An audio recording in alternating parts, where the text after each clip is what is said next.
Hello there! This is LEGO Dynasty, and today I'm bringing you guys my review of the LEGO Star Wars Captain Rex Y-Wing Microfighter. It is set number 75391, comes with 99 pieces, and is rated ages 6 and up. Now this set retails in the United States for $12.99 and in Canada for $16.99. Now without further ado, let's kick off this review, starting with the box. Taking a look at the box art, you have Captain Rex in his microfighter flying over the planet that I believe was the moon that they crash landed on during the finale of the Clone Wars Season 7. So definitely nice there with the box art design. It does have the yellow strip to signify this being a Clone Wars set. Flipping the set around, you have the vehicle landed, and I now all of a sudden think this is Baraka, which was featured in the Bad Batch, I believe, or at least that minor planet that we saw during the Bad Batch Season 1 with Captain Rex, but it could also be the crashed Venator. Hard for me to tell. I'm not 100%, but the fact that this is a Clone Wars set leads me to lean toward it being Season 7, but the crash landing and the fire, I don't know, it could be either or, but I'm guessing since the Clone Wars, they're leaning more towards it being the crash Venator, but I don't think we saw this much damage, though it's been a little while since I've seen the Clone Wars Season 7. Take a look at the manual here. As you can see, rendered image. Just going to do my quick spiel. Don't like the rendered images. I just think they really don't look that great. It doesn't take away anything from the building experience. It just affects the look of the product, and I think it looks less like a premium product than it used to. But it's your typical, little microfighter build here. Next, we take a look at the extra pieces, the majority of which are the extra, helmet attachments that are included, as they are all included in one little bag, and you only need the one, antenna piece. So you're left with, a couple visors and another antenna piece, of course, and then some other nice pieces like these studs for the stud shooter. So overall, nice collection of 3 extra pieces here. Taking a look at our lone minifigure, we have Captain Rex. Now, I'll just do the same spiel as I agree with kind of what everyone else says. Even though I personally don't own the Venator yet, I plan to get it, and I still think, we shouldn't have got this exact same Rex that we got in the Venator. It goes backwards on what LEGO says. They keep changing their minds, and I think I don't know what's so hard for them to understand that we want exclusive stuff in expensive sets, but we also want Captain Rex in a non-expensive set. They did not have to give us the exact same Captain Rex. In fact, I would have preferred if they gave us a different Captain Rex in this set.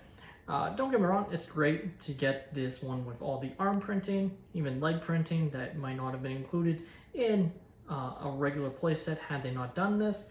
But even minor things like including the exact same headpiece with the bandage, personally, I think should have included a Captain Rex microfighter. Makes a lot of sense. Great idea.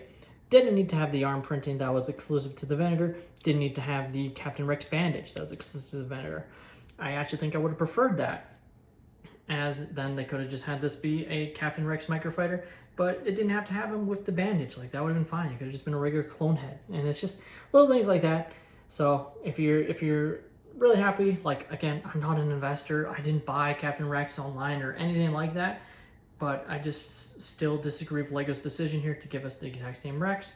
You're entitled to believe differently, but at the end of the day, I just, it's just the standards for what they do with clones and, prequel sets, and what they do with original trilogy sets is just really backwards at times, and it's just, they change their minds every 2 months, it seems like, and it's a different idea based on the day, and I just wish they were consistent and were honest with the community when they do stuff, instead of just trying to appease everyone and appeasing no one, basically, is what they keep doing.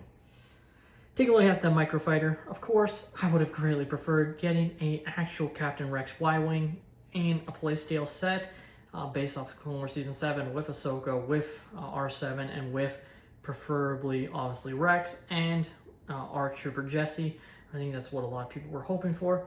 I guess this is a nice nod, but it really feels like the fact that they give us this means they've really decided they don't want to do a Captain Rex microfighter or Y-Wing, which really sucks because it would have been really unique. We've gotten the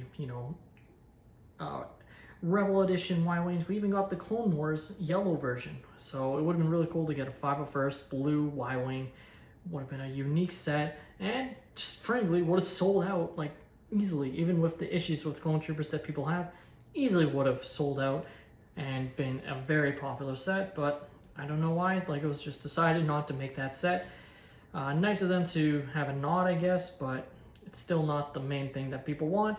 But overall, the design looks pretty cool and gives us an idea of what they might do if they did make a play set with the blue markings, I guess. Like, it's all toned down, obviously. You do have the nice stud shooters that I'm sure kids really like, and they you just press down on them and they fire. If I can get it to go off. Oh, that was pretty lackluster.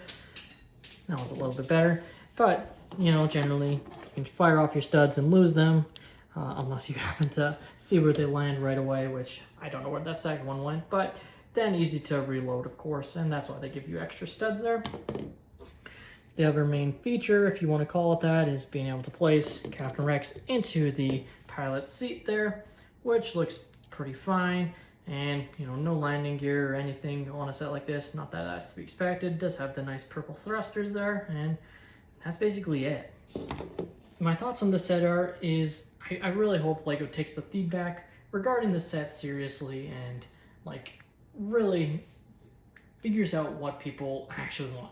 You know, we want exclusive stuff for our money. We want something cool. And if they're not going to give us really cool promos with these prequel sets, they at least give us cool minifigures. And they messed that up with the UCS gunship.